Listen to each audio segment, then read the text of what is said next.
right, ladies and gentlemen, welcome to the Season 2 finale of Role Players. I've got Mr. Reese Britt to my left. I don't have Dylan Walton to my right because it seems to be Dylan Walton has pretty much just said, I'm not going to come on the show. I'm not going to wear the Caleb Williams shirt. It seems like we're kind of ducking the show a little bit. Ducking. So that's going to be our story until it's proven otherwise by him. But I do have Mr. Trey White out to my right. Yep. So we got our Wikipedia back. We got our computer back, which is nice because we have a whole show today because tomorrow night at, I believe, 7 o'clock Central Time, we're going to hear the beautiful music. Dun, dun, dun, dun, dun, dun, dun.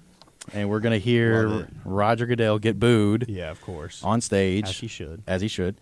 And we're going to hear, ladies and gentlemen, welcome to Detroit. The 2024 NFL Draft is now open. The Chicago Bears are on the clock. I forgot to mention this before the show, but when we got into Nashville today, when we flew into Nashville from conference, we saw like Titans fans in the gate leaving for Detroit today. Yeah. It was so cool to see. Like they were all decked out in their Titans jerseys and Titans, jackets and whatever, and they were in the Southwest gate to go to Detroit. So I was like, dang, they're going to show up in full force. Listen, the Titans fans, we may not be large in number in terms of like national stage wise. Obviously Cowboys, Steelers, Packers, they're going to get the most attention because they have probably the most fans. But the Titans fans that are here in town, they are a loyal, passionate bunch. Very passionate, yeah. So it's always fun to go to Nissan Stadium, watch the Titans play. And just because the people are great all the time, so nice, that you'll be high-fiving and hugging strangers that you've never met before. But it's such a cool environment. I'm so excited for this draft. We got a lot, I think, as Titans fans to be excited for. Trying to rebuild the franchise. We have a lot of good pieces in place. We have a lot of pieces in this draft that could get us to that point. But I'm excited, dude. The NFL draft time is just so exciting. So fun. Because it's the hope for the future. Yeah. Right? And there's a lot of franchises. I mean, you, with your franchise, the Commanders, you guys have a lot to be excited for. Have a chance to take a quarterback, potentially at number 2, get your guy for the future. Yeah. I mean, if they don't go for a quarterback, then I don't know what they're doing. Yeah. This is the draft to do so. This is the draft to do so because, we could potentially see 6 quarterbacks taken in the first round, potentially. Potentially, yeah. Now, I don't think that there will be that many quarterbacks taken. I just don't. That's usually not how it goes ultimately. But, I could easily see four being taken within the top 20. I think 4 is the floor. I think 4. I see. 4 might be done before the 5th pick comes around. Right. Though, Michael Penix Jr., I think he's a second-round guy. I think Bo Nix is a second-round guy. It's sad because Michael Penix Jr. is not even wasn't terrible either. No, he was he's a pretty just good old. quarterback. He's a Heisman candidate. Yeah. He's just older than all these guys. Yeah. So, and he's been through a few injuries, so it's how long, instead of taking Michael Penix Jr. and you can take a Bo Nix, right, who's 2 years younger, has less injuries. I forgot about Bo Nix. Yeah, it's just it just kind of, but not saying Michael Penix Jr. can't play. He can obviously play. That's a conversation I kind of wanted to bring up, and I'm glad you brought it up because I've heard that conversation about Michael Penix and Bo Nix because they are the 2 old guys, quote unquote. Even Jaden Daniels too. Jaden Daniels is not a spring chicken in his own right. He was in the college game for quite a bit of time. Yeah. But I find it interesting how we talk about quarterbacks in that scenario, how we talk about, well, this guy is, in his early 20s as compared to a guy who's Michael Penix Jr., Bo Nix, even Jaden Daniels, who are kind of in their mid-20s. I don't know. I guess because I'm on the opposite side of this. I think that's if anything, it's more of a plus to have an older guy, maybe a guy who's a little bit more experienced within the game, and then B, just a mature human being. Yeah. Because I'm not saying this is with all, but we've all been 20 and 21 before.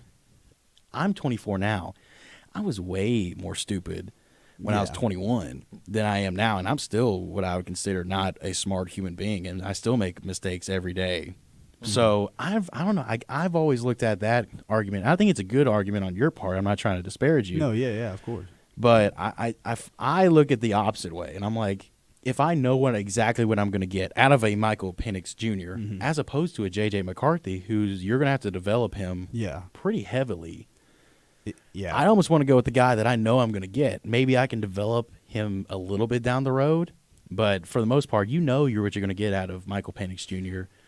For the most part. Granted, he could go in there and he do stuff that you have no idea he could do, and it's the same for all players. You don't know exactly, but you can guess. And I think where a lot of these GMs' heads are at is they're looking at that second contract. Because usually if you're going to draft a guy within the first 10 picks, you are expecting him to be your franchise quarterback, and you're expecting him to have a second contract with your team. So it's like, would you rather have, let's just say J.J. McCarthy in this situation. Let's say J.J. McCarthy pans out to be everything and more that you want out of a franchise guy. He's 21 years old now. Right. 4-year contract with a fifth year option. Okay, he's going to be 26. So he's going to be 26 years old by the time you give him a second contract. That's still really young. I mean, most guys, like Michael Penix, he's going to be 24. Yep. So 24. You add 5 years, that's 29. There's a huge difference between 26 and 29 when it comes to NFL. And you're going to start, you're going to have a guy. So, like, let's say you give him another 4 years on top of after the 5. He's going to be 33 years old by the time his second contract. Yeah, it's just like instead of it being, J.J. McCarthy, 26, you give him 4 years. Well, shoot, that's, You do have to weigh the options. And a guy, Michael Penix Jr., you can speak on this as well, Trey, but Michael Penix Jr. is unfortunately I think he had 4 season-ending injuries with his time at Indiana. He had 4 season-ending injuries, and then I think... And he's also been he had I think in he was the injured. Last game of the season, the championship game, he was injured right at the end of the Michigan. Yeah, well, he was banged up for the championship game going into it. Like, he was kind of banged up. So, but the championship game did not help matter at all. No, but he's got a track history of an injury-riddled career. And what he does on the field is pretty impressive. But I think that's going into it. So I could see where, like you said, he could be a day 2 guy, and I can easily see Bo early Nix. day 2, though. I'm saying within the 30s pick, like 36. Right. That might be 39. I don't remember what the draft order specifically is here. Oh, wait. Are you talking first or second round? Second round. Okay, wait. We got Carolina, New England, Arizona, Washington, Chargers, Tennessee, Carolina, I do have Washington, Green Bay, Houston. There's not a lot of places that I would pick a quarterback unless you're like New England and maybe want to try and go after someone early, like a wide receiver. I have the ESPN draft order by pick or picks by draft order prepared for this, but you also got to remember, Trey, there's going to be trades galore. That's what I'm saying. So like the order it's in now is not going to be the order it's 100%. in Thursday, Friday, Saturday. I'm thinking more along the lines of like they're going to be taken in the late first round. Very well could. When you're looking at some of the the teams that would need quarterbacks, you've got, for example, the Minnesota Vikings and the Steelers, who have no idea what they're going to be doing after. I don't see the Steelers drafting. Who have no idea what they're going to be doing after this season of quarterback, because you've got both Russell Wilson and Justin Fields back there, but that's only for 1 year. You don't have them for anything after that, so you may go and pick up a quarterback late first round here, bring him in to kind of be that option after they leave, because what you're just trying to do if you're the Steelers is, and this sounds bad, is continue their level of mediocrity going on the lines of just staying above being staying above 500, being competitive, but not really picking up steam, because that's just how the Steelers are. But they're just in a good spot. Yeah, I don't personally see them going quarterback, because if you're going to trade for Justin Fields, you're probably going to at least sign him to a contract extension for at least another year, because they've said Russell Wilson's the guy this year. Justin Fields going to be the guy at least potentially next year, unless Russell Wilson goes out there and just like balls out. But I think the main problem too is that when you're looking at all the teams that need a quarterback, Yep. they're all almost immediately in like the top 10 spots. Like Yep. like the Raiders maybe need a quarterback immediately. The Saints, they might get one. The Colts don't. The Seahawks might. The Jags won't. The Bengals won't. The Rams right now won't. The Rams might. Well, not early on. I think they have. I think you have way too much like pressing needs at this point before going after a quarterback first round. It might happen in the second round, but not in the first. I could see the Rams making a move because you got to remember, and this is something that the Rams. This is a very interesting factoid. This is the first time they've had a first-round pick since 2016 that they haven't like shipped off. So as of right now, that did pay off. It did pay off. They did win a them. Super Bowl. But again, the Rams are kind of one of those teams that. So the way I look at it, the obvious teams are the teams within, like you said, the top 5, and even the top 10. Yeah, the top 5: the Bears, Washington, New England, Arizona, the Giants, potentially the Falcons. Oh no, not the Falcons. They've got Kirk Cousins. Yeah, Kirko Chains. Yeah, and then after that, it's like the Vikings at 11, the Broncos at 12, the Raiders at 13, the Saints at 14, and then potentially the Seahawks at 16. Of all those teams, again, I look at, and I had it on here, the teams that I look at that could potentially move up, the Broncos, Vikings are definitely one of them. the Vikings, the Raiders, because they're kind of looking for their guy of the future. But even the Rams have quietly one of those teams that I understand they have Matthew Stafford. I understand that, but he's no spring chicken. Yeah, I would be shocked if he doesn't retire after this year. Knowing the Raiders, they'll move up and draft a punter with their pick. I don't see that. Well, interesting. I mean, can you not see how bad they've been? No. So it's like not interesting. a punter. No, well, so I kick returner. Yeah, interesting factoid about the guy that you're referring to, who they drafted it for. He's now on the Washington Commanders. The Clelin Ferrell guy. Yeah. When like it was like that was the no one shock understood to, the no pick. Because it wasn't. I mean, he was definitely going to be a top 20 pick, but not top not 10, not top 4, 5. not at 4 when they picked him. Everybody was like, "What in the world are you doing?" Now you do have a point in the fact that the Raiders have had terrible first round, like even worse than the Titans. Like for the longest time, the Titans were one of the worst first round draft But the Raiders teams. just have the worst drafting luck in the world. But the Raiders found a way that were worse. I mean, just to think about just the recent Alex Leatherwood first round pick, Oh my God. bust. Jonathan Abrams first round pick, bust. They I had thought that it's was either the guys are either busting or end up in Jail. In jail, yeah. So That's they're either pretty much busted what it is. or they're busted. Yeah, they're either bust or busted. Henry Ruggs, Damon Arnett. I mean, Damon Arnett. Yeah, they have a list of guys who they drafted first round, and they just I was about to say, I'll own up to this. I sneaky thought Damon Arnett and Jonathan Abrams were going to be studs. Oh, I think Like, everyone I thought that at the sneaky beginning thought, because they came out and were good. Yeah. But the problem is they never not consistent, injured a lot. I Injured think a in lot for regards Damon. of yeah. Damon it's Arnett just- likes to point guns at people, and Jonathan Abrams likes to hit people like he's in 1950 and spear them. Yeah, and the NFL is like, can't. you can't do that no more. And Yeah. he's like, watch me. So, yeah, I mean, listen, it's going to be interesting. I have it on here, some trade news. I mean, Zach Wilson got traded to the Broncos, but the Broncos have already said that that's not going to affect their decision with drafting a quarterback. It's going to be interesting because I can see Sean Payton working with a guy like Zach Wilson. That'd be interesting. That's Yeah. going to be an interesting decision. But again, I look at Bo Nix, and I think that is Sean Payton's guy. You've said J.J. Yeah. McCarthy. I've also seen him being linked to the Broncos, J.J. McCarthy's been brought up a lot for like a and top I 5 don't pick. know why. I don't know why either. I don't know why. I actually, and you texted me the other day about this, but you were texting me like my top 10 mock draft, and I actually had the Giants trading up into that 4th spot with Arizona to take J.J. McCarthy Yep. because I think that they like him that much, which I don't know why, but I just think that they really do. He's When- Danny Dimes' is like lesser cousin. Like Literally. he's literally the exact same thing He's a as Danny short- Dimes. he's a what? When we get to what our top 10s are,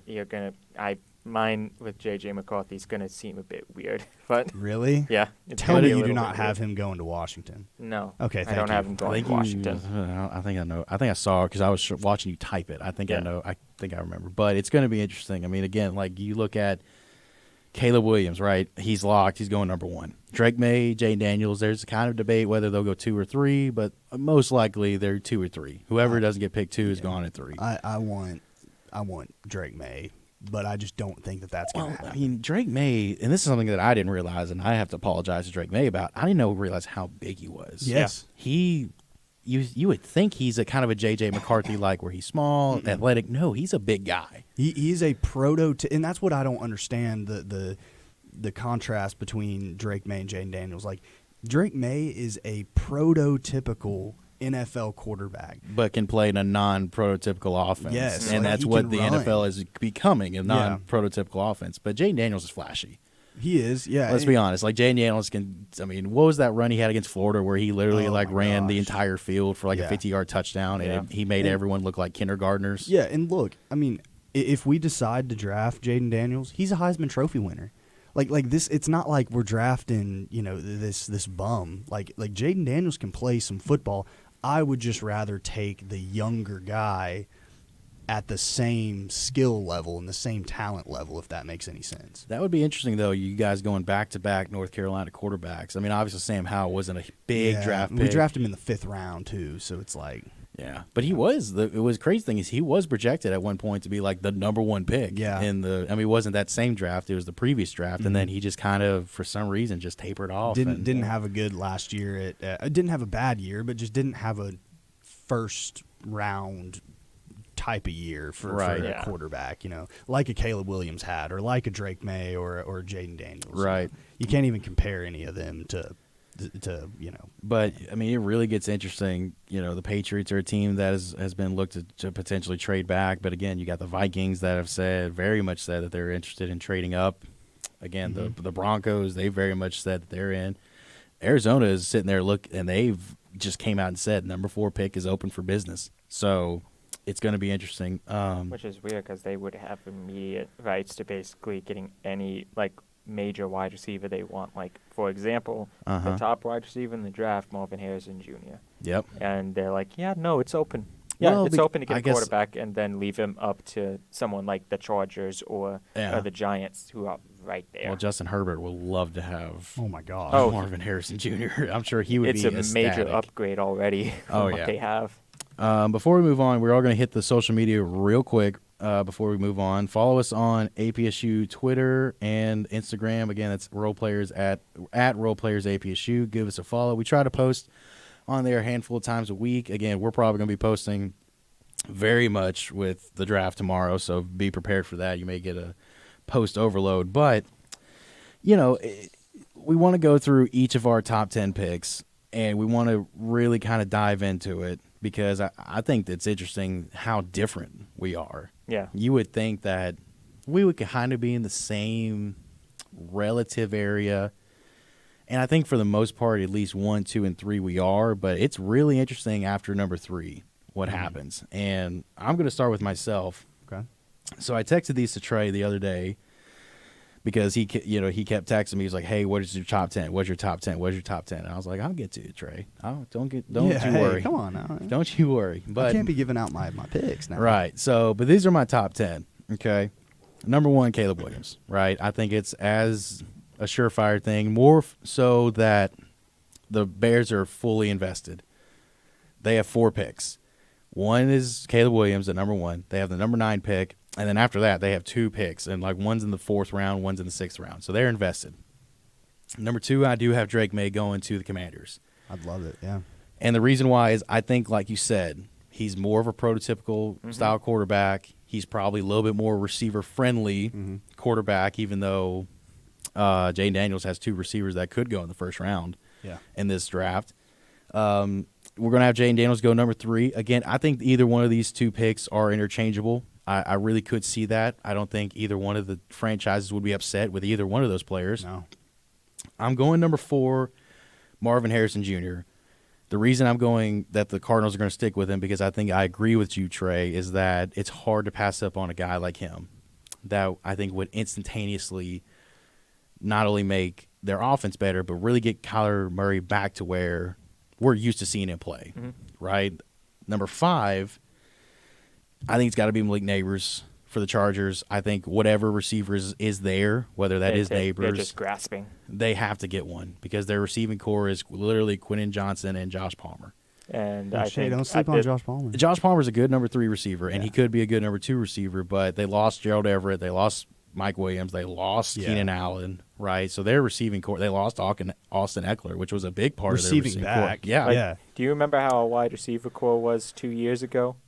And our number 1 was a tie between Traylon Burks and Robert Woods. Oh, you mean like 2 years ago? Yeah, Yeah. This is worse. This is infinitely worse. I don't know I don't about know that. about I Well, don't know. well, here's the thing. We had a guy in Robert Woods who could be a number 2 and a number 3, but we had no answers for number 1, and we were just hoping. For Yeah. this one, you've got a guy who's a career number 3 wide receiver and someone who can't catch a ball. That's legitimately all you and have. Quentin Johnson. Yeah, at least we had someone who could catch a ball and was a Yeah. number 1 with the Bills, then started off early with the Rams as a number 1, then moved over to number 2 when Cooper Yeah, Kupp came up. Cooper Kupp said, "Move over, old man." Yep. Yeah. So this is where it gets interesting. Number 6, the Giants. I'm having them trade Troy. I'm going to mispronounce Troy his name. Faitanu. Faitanu, right? And the reason I have them taking Faitanu is because he's right now considered to be the best interior offensive lineman. He's a guy that played tackle for Washington. He played left tackle, but he is, for the most part, considered going to be a guard. And I think the Giants, they're looking at their current situation. I know they've been talking about potentially moving on from Danny Dimes, getting another quarterback, but I think they have to financially give him at least another year. And part of the reason he wasn't very good was his offensive line was terrible. Horrible. Now, granted, Andrew Thomas was hurt for pretty much the whole year, and that's your left tackle that you paid a lot of money and is really good when he's healthy. But the other 4 guys, Evan Neal's been inconsistent. He may not even make it to the end of camp for the Giants, and their interior offensive line was terrible. So I could see them saying, listen, we're going to give Danny Dimes a little bit of beef on the offensive line. He's going to probably play guard. I don't see him playing tackle. That's where I have going number 6. Number 7, my Titans are taking Joe Alt. You draft your left tackle of the future. Yeah. You protect Will Levis at all humanly cost. They've already addressed center, which I'm a huge part of. Right tackle, Nicholas Petitfier, we're going to probably give him another chance. I would love for us to get another tackle in this draft maybe later. How, I think that pick at 7, Joe Alt, is about as surefire as number 1, Caleb Williams. It's because he's the most NFL ready player. Yeah, and that's we what need you guys someone need. badly to just Yeah. to just stick on that left side and just say, you stay there, you're good.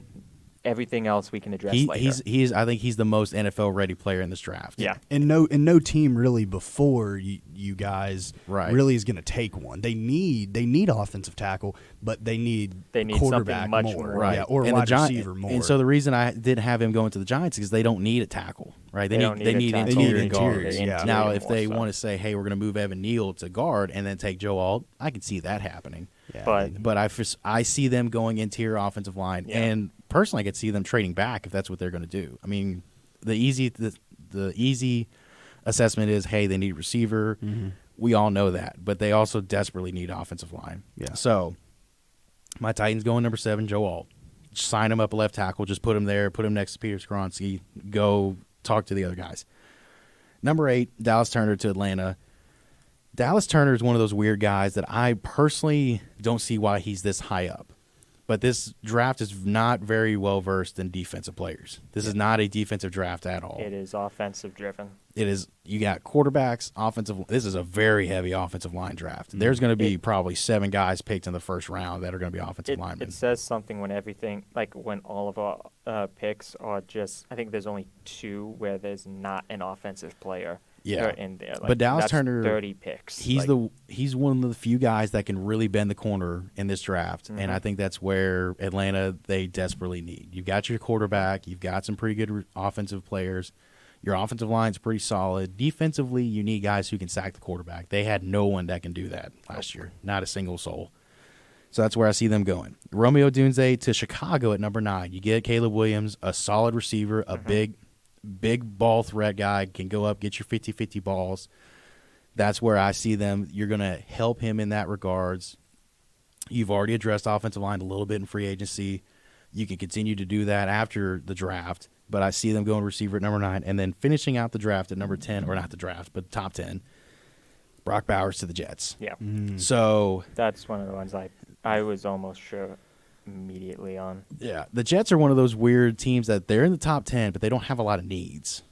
They have decent players everywhere, but it's like Yeah, They- they've addressed the offensive line Yeah. in free agency and trading, right? Their defense is pretty stacked. You didn't lose a whole lot. yeah. You could go receiver, but tight end is one of Aaron Rodgers' best friends in his career. So I very much see them going 10, Brock Bowers, and getting him that tight end that he really, really wants. So that's my top 10. And he's essentially isn't Brock Bowers essentially a wide receiver as well? Well, he's a really good run blocking tight end. Yeah. He's kind of like Kittle. People don't give him credit for his run blocking ability. He's a really good blocker. But he's just also, they're running tight end sweeps in Georgia and using him all over the place. So, but no, he's definitely a tight end that can change the game, has the potential to. So I see him going with the Jets. But that's my top 10. Okay. Next I want to see is Trey. Mine? Yes, I want to see Trey's next. So we're going to go Trey next. I want to hold you for last I because like it. Yeah. I'm very interested to see what you want to say about your Commanders. Yeah. Okay. I got you. So we'll go Trey next. Okay. So my top 10 is, it starts off, obviously, Caleb Williams at number 1 here, as you can see here.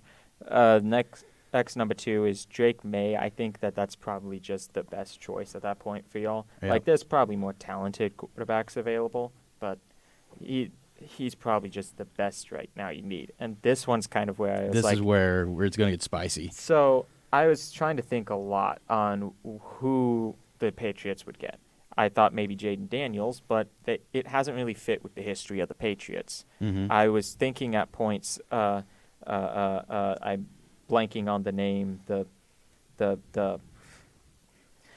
other quarterback, let's see, Michael Penix. I debated on saying Michael Penix here, but I'm like, the injury history probably scares them off because they need someone consistent there, even though they do have someone back there. But then something that was brought up earlier is that you guys said that J.J. McCarthy will need to have, you will need time with him. Why not go to the Patriots where they already got a decent quarterback there? He's not spectacular by any means. They got Brissett back, right? Yeah, they got Brissett back. And he's, like I said, he's not a spectacular quarterback, but he is a quarterback you can start. And especially since he is, like you said, a veteran. He knows his way around the Patriots offense and can be kind of like that mentor to Right. J.J. McCarthy. Next, I just don't think the Cardinals are going to trade back when they have pretty much the stud of the draft in MHJ right there. A guy who I would say is the second most NFL prepared player in this draft. Yeah. It's very close between him and Alt, but I say Marvin is the second most NFL prepared player. Okay, so you think Alt's more prepared than MHJ? I think MHJ, the only thing with him is he is going to have to learn how to play as a receiver one where there's not 4 or 5 other weapons around him. Yeah. Right? Marvin's Interesting. had the luxury of playing at Ohio State where he's had 3 or 4 other guys around him, right, that have been kind of NFL caliber players. Now he's going to have to go to a situation in Arizona where it's, hey, everyone's going to point to him and be like, that's their guy. And so he's going to have to learn how to play with a single high or the double high safety where he's going to be bracketed. He's already done that at Ohio State. Yeah. But it's different in the NFL, right? Colleges, it's like, okay, they're going to put a safety over him, and that's all they're going to do. The NFL, they're going to bracket him. They're going to press him. They're going to throw every dirty trick they have in the book at him. They're going to throw the kitchen sink at him. Exactly. So he's going to have to adapt to that. And again, Joe Alt's going to have to adapt to some things in the NFL as well. But I think with Marvin Harrison, he's going to have a little bit more of a learning curve, but it's not going to be that much. I think he's the second most NFL prepared player. Yeah. Okay, next one, same thing as before, Malik Neighbors. Easily the Chargers need a wide receiver. I don't think it's even a question. The moment that one of them is available, they're getting him. This one I kind of was back and forth on because I really wanted to say a wide receiver for them because they desperately need one. Like, if I can pull this up right here, the Giants wide receiver core is Darius Slayton, Wan'Dale Robinson, Jalen Hyatt, Isaiah McKenzie, Isaiah Hodgins, Gunnar Olszewski. It's not that good. Nope. So I was heavily debating about it, and this sounds bad, I've never liked Daniel Jones. I've never liked him as a starter. Say what you think about him. Okay, Yeah. I've never liked him as a starting quarterback. I never understood why the Giants kept him around more so and said that he's the reason why we're going to do well. Yep. When you had Saquon Barkley there, which coincided with the best years of Daniel Jones, coincided when Saquon Barkley was healthy and playing. Yep. And his worst years came when Saquon Barkley was off the shelves and away. Mm-hmm. And I'm like, I don't understand the hype. I don't understand the reason behind it. But hey, he's a decent quarterback. Apparently, he can run. He had a great year 2 years ago, and that they said that's the reason why. I don't like it. I never liked him as a. So who are they going? I picked Jaden Daniels. I think that's where All Daniels will fall. Later on, I have Spicy pick. I like it. I have like Michael Penix and Bo Nix going in like the mid round of first, but that's pretty much it. Okay. On that end, obviously Joe Alt, left tackle, Titans. Yep. Sign him up. That is Go ahead and print the about as jerseys. surefire as you could get. Dallas Turner. I went with Dallas Turner for the Falcons because when looking at their defensive line, it's something. They have Grady Jarrett, David Onyemata, and Taquan Graham. They have two They're good. not, they have two decent. They interior have they guys. have two decent to good interior guys, but then you have that wide open spot there. It makes sense. Yeah, it makes sense, and I just didn't. They have to, I think, go defense. They don't need a wide receiver. I at least don't think they need a wide receiver. I don't really Maybe think, second round, maybe. Yeah, I don't think they necessarily have to go offensive line immediately. Mm-hmm. Quarterback set, they have to. I think to me they have to go defense. Romeo Odunze is number 9 with the Bears. Mm-hmm. If either him or Malik Neighbors becomes available at that point, easy pickup for the Bears. And then the Jets, I kind of went your route too. I went Brock Bowers. Mm-hmm. When looking at the Jets, it's kind of like what we mentioned earlier. The Jets don't really have a lot of problems with them. It's just they can't stay healthy to save their life. Yep. And honestly, if Dallas Turner is available, he might go to the Jets, but not. But Yeah. I think with They just the way drafted that Will McDonald in the first round last year. I don't know. I think they do need to get Aaron some help on the offense, and I think the tight end is the perfect place to do it. Mhm. which is why I basically took away that notion entirely. When I remembered the fact that they went and got Hassan Reddick and brought in Solomon Thomas. Right. So People also forget that Jermaine Johnson on the other side of that Yeah, he defensive was actually line pretty was good. a Pro Bowler last Yeah. year. Yeah. Like They're set on the defensive side. Yeah. I think they're all right, but still, you can't. Going off of what Trey said, you can't not have enough defensive linemen. Right? Yeah, you Like, can't- the main you can problem with keep the Jets is stacking. Yeah. the main problem with the Jets is their health. Yeah. Everything Yeah. about their team has been injured to heck and back on Yep. this, and it's really the main The season ended in 4 plays. Yeah, the season ended for them in 4 plays. Although Zach Wilson had one of the greatest comebacks that Yeah. night. That was Yeah. an electric night. But Yeah. then it just went.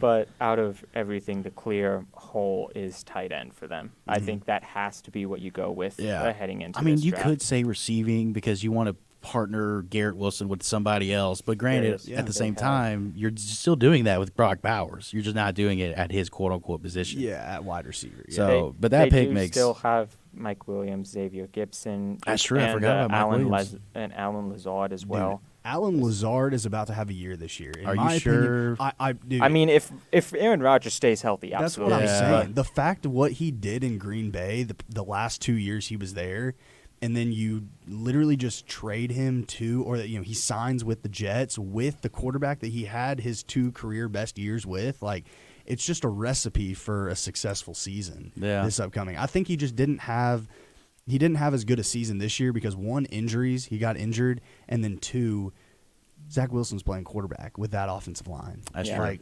let's kind of let's use our A brains. very, little bit, very you know? injured offensive line. Yes. as Yeah, well. it was bad. So, it was bad. all right, we got about 10 minutes left. Reese, fire away. I'll run through this really quick. So obviously Caleb Williams is going to be the first overall pick. I think everybody knows that.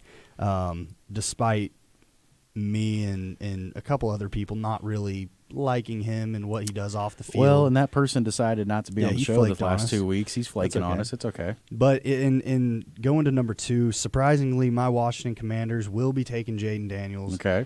I just think that they like him too much. He crushed his interviews on his top 30 visit. He crushed that, crushed his pro day. Like, just everything that he did. He the essentially Commanders- crushed. That's what I'm saying. Like, everything that the Commanders threw at him that, maybe would deter them from taking him, he pulled the Uno reverse card, and the Commanders love him. And Adam Peters, our GM, new GM, who's really successful, loves him too. So I think it's Jaden Daniels there. And then the Patriots are going to pick up Drake May. Drake May is a prototypical Patriots quarterback, and he's probably going to have a really successful career with the Patriots. And Patriots need a quarterback, and They sure do. that's right up their alley. That's exactly what the Patriots want Commanders to do, is take Jaden Daniels.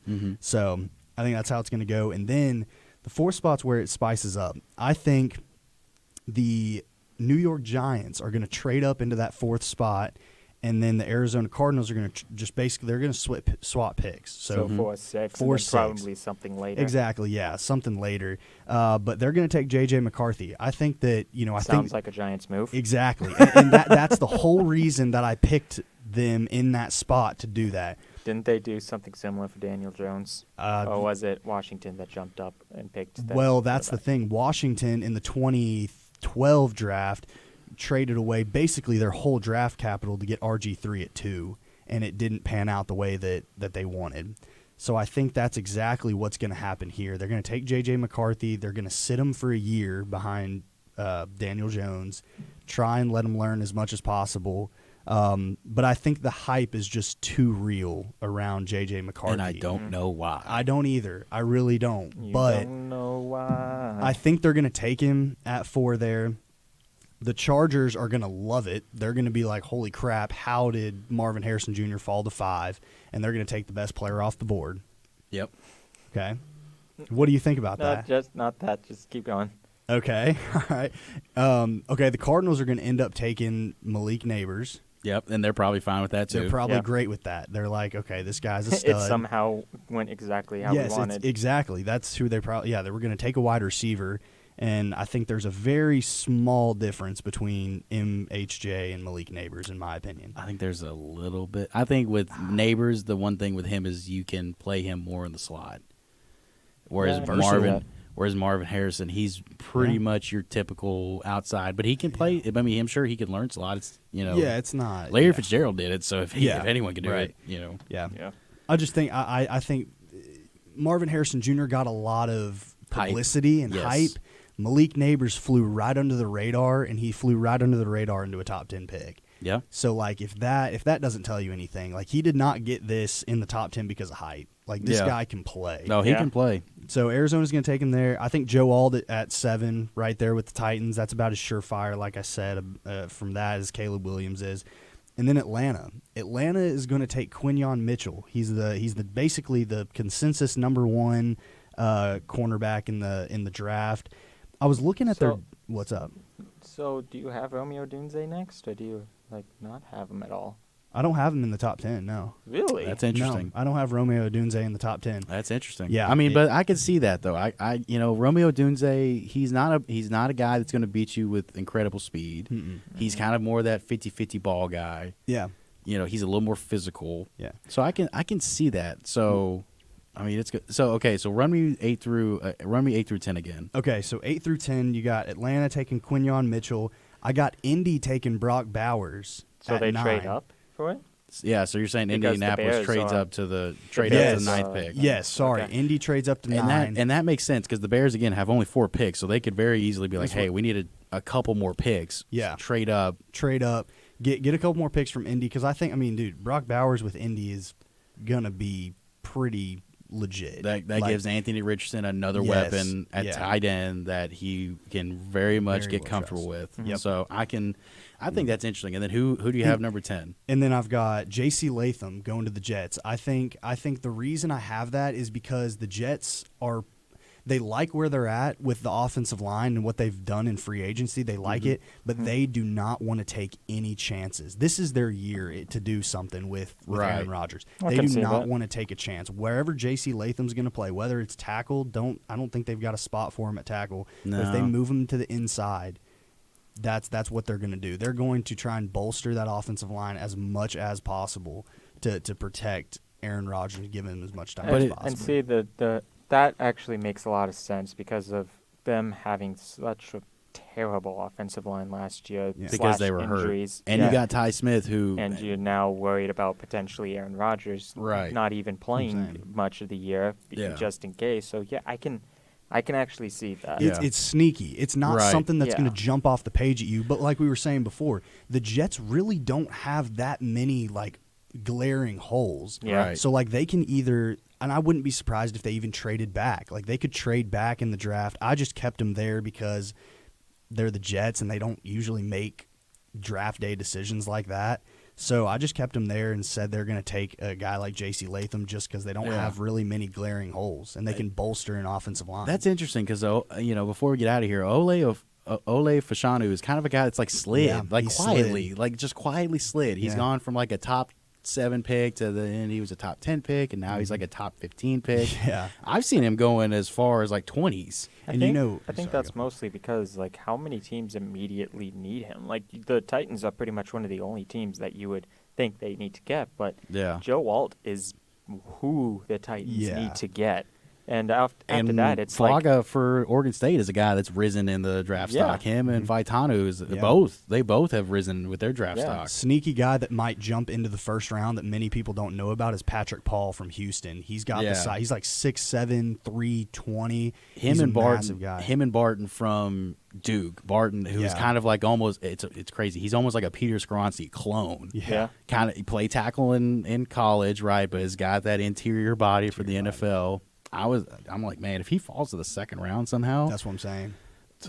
give me some of that. Give Yeah. me Joe Alton, give me Barton, and you got your offensive line solidified. Mm-hmm. So, but it's going to be interesting, guys. I'm so excited. We're going to be texting each other throughout the Oh, night. yeah. But before we get out of here, we got about 3 minutes. I do want to give a major shout out to my man to the right, Mr. Trey Whiteowl. This is his last episode of Role Players. So you've done a lot with this show, right? This has kind of been your baby for like the past few years, right? It was originally Zach and Jamar. yeah, Jamal's baby. It kind of moved over to Jay's, and then when all three of them left, I guess it did turn out to be my baby. I guess. Yeah. So, I mean, I'm super excited for you to graduate because that's coming up. Obviously, you've got your hooding ceremony. You've got the real world right around the corner about to pop up. But I'm super excited. I'm going to miss you next year. I'm going to, especially because you are awesome with everything you do with us. I'm going to miss these talks on our show. I love it when you're on our show. I'm going to love it when you rant about the Cubs for 30 minutes and I just tune you out. Yeah. I'm going to miss that, but it's going to be fun, man. I'm excited for you, but I'm also going to miss you very much. So, I mean, do you have any last thoughts before you get out of here? The one thing that I knew, like when Barry asked me to join as a GA here, was that I still had no idea really what I wanted to do. Mm-hmm. And doing these shows, whether it's back there, on here, making graphics, setting up everything, this show is one of the main reasons why I got to understand what I want to do. Yeah. And I'm going to miss it so much. Yeah. Like, It's not going to be the same without you, dude. I'm just going to wake up one day on Wednesday and go like, we need to set up. Yeah. Set up. I'm probably next semester going to like text you the rundown and be like, "Aw, Yeah. I don't Be like psych. I don't have him. Yeah. I don't have him he's no longer here." But it's going to be I'm super excited for you, man. Hopefully me and Reese and Dylan can keep the fort down while you're gone. Hopefully you'll still watch it. Hopefully you'll still Probably, watch yeah. it. Now, I'm super excited. Next year, we're super excited for the shows. Want to give a big shout out to Doc V, David Ellison, Steve Sawyer for really helping make the show run. Our two ladies in the back, Paige Hearn and Isabella Clardy. No longer Isabella Christian. She doesn't exist anymore. Isabella Clardy. She's gone. She's gone. She doesn't Isabella exist. Christensen's She's gone. off the grid. But big shout out to them for directing our shows. And big shout out to you guys again. Big shout out to Trey. Big shout out to you. Finished the season strong. You literally walked off the tarmac in Nashville and came here. So shout out to you for making this thing happen. That's your brother. Yeah, so special guest coming in on his own private jet. Yes, No, yeah, trust yeah. me. We are not flying private jets. So you man. will I when you win the wish. Masters here in the Oh, next man, 10 years. I don't know about that. So- I wish. But guys, we're super excited. Hopefully, we'll get to do this next semester. We probably won't get to do as much because we have football, but we're excited. We hope to see you next semester. But for the final time of this season, this has been Role Players. We're signing off.